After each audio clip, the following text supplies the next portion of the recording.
2010 سنة 2014 هذا المنتخب وجه 10 وتكرر ذات المشهد سنة تجد نفسها وسط المنتخبات الكبيرة في التألق والتوهج على الصعيد، فيجد نفسه أساسيا في جواء المباراة. نفذت على مستوى القائمة الثاني الرأسية داخل منطقة الجزاء لإبعاد خطير على الجهة اليسرى، انطلاقة صعبة داخل منطقة الجزاء. ماذا يقول حكم المباراة؟ سريعة وسريعة جدا، الخطير والسريع جدا. الحديث عن ألينزو التي عدد كبير من العناصر الوطنية داخل منطقة الجزاء.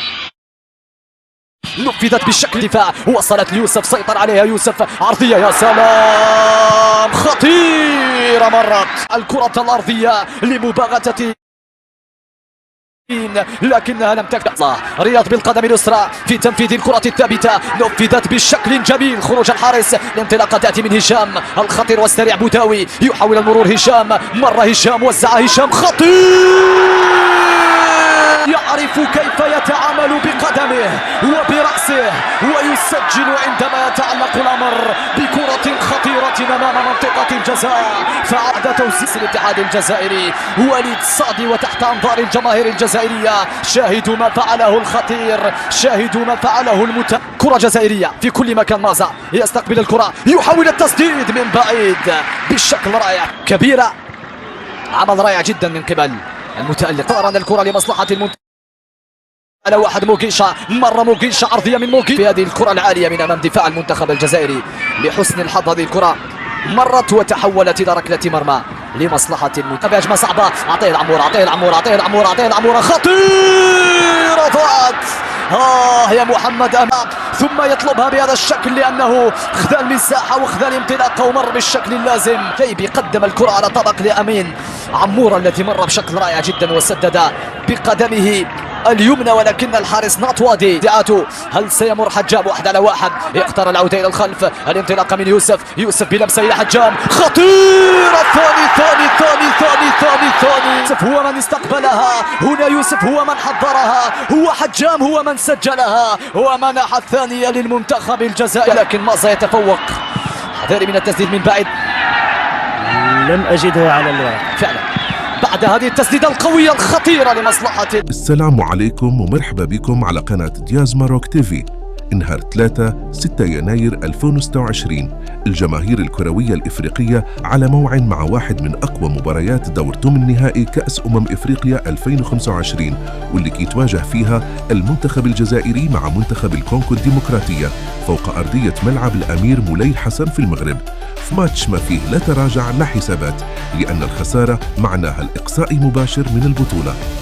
المباراة تنطلق مع الساعة 5 مساء بتوقيت المغرب والجزائر، 6 مساء بتوقيت مصر، 7 مساء بتوقيت السعودية وقطر، وسط ترقب كبير من الجماهير الجزائرية والكونغولية وحتى المتابعين العرب اللي كيتسناو يشوفوا شكون غيقدر يكمل المشوار القاري وشكون غيحزم حقائبه ويرجع لبلاده.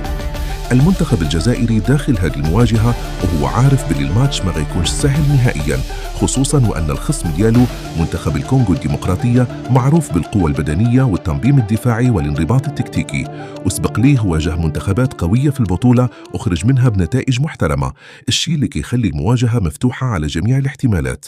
ولكن قبل ما تدخل الجزائر لهذه المباراة المصيرية، تلقى الطاقم التقني والجماهير ديال الخضر خبر صادم ومؤلم بعد ما تأكد رسميا غياب اللاعب جوان حجام عن باقي مشوار كأس إفريقيا 2025 بسبب الإصابة، وهذا الغياب اعتبروه بزاف المتتبعين ضربة موجعة للمنتخب الجزائري، خصوصا وأن اللاعب كان عنصر مهم في التشكيلة وكيعطي إضافة كبيرة في الجهة ديالو.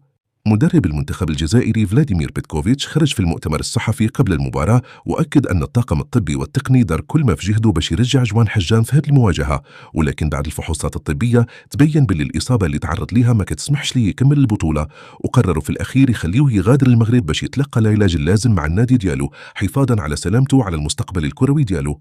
الإصابة ديال جوان حجام جاب خلال مباراة الجزائر ضد بوركينا فاسو في الجولة الثانية من دور المجموعات، ملي تعرض لتدخل قوي وخطير من واحد لاعب بوركينابي على مستوى الكاحل، ورغم أنه تلقى العلاج ورجع للملعب وحاول يكمل الماتش بروح قتالية عالية، إلى أن الألم كان أقوى وما قدرش يواصل اللعب ليتم تغييره بعد دقائق قليلة، وهذه اللحظة كانت أول إشارة بأن الإصابة ممكن تكون خطيرة. ورغم هذا الغياب المؤثر المنتخب الجزائري ما باغيش يتخذ الإصابة ديال حجام كذريعة وداخل لمواجهة الكونغو الديمقراطية بعزيمة كبيرة ورغبة قوية في التأهل، خصوصا وأن الخضر قدموا واحد الدوري الأول ممتاز وخرجوا من دوري المجموعات بالعلامة الكاملة ب3 انتصارات من 3 مباريات، وأداء هجومي ودفاعي أعطى الثقة للجماهير الجزائرية بأن الفريق قادر يواصل المشوار إلى أبعد نقطة ممكنة في البطولة. بيتكوفيتش اعترف كذلك بقوة منتخب الكونغو الديمقراطية وقال بأن فريق منظم يضغط مزيان وعنده لاعبين أقوياء بدنيا وقادرين يحافظوا على نفس الإيقاع طيلة 90 دقيقة، ولكن في المقابل شدد على أن أي فريق مهما كان قوي عنده نقاط ضعف، وأن الطاقم التقني درس مباريات الكونغو مزيان وحدد النقاط اللي يخص اللاعبين يستغلوها إذا بغوا يخرجوا بنتيجة إيجابية ويتأهلوا للدور المقبل. مدرب الجزائر أكد كذلك أن هذه المباراة ماشي بحال مباريات دوري المجموعات حيث الضغط كيكون أكبر والأخطاء كتكون مكلفة بزاف، وخص اللاعبين يكونوا مركزين ذهنيا ويدخلوا بثقة كبيرة في الإمكانيات ديالهم ويأمنوا بقدرتهم على الفوز، حيث ما كاين حتى اختيار آخر غير الانتصار إذا بغوا يبقوا في المنافسة القارية.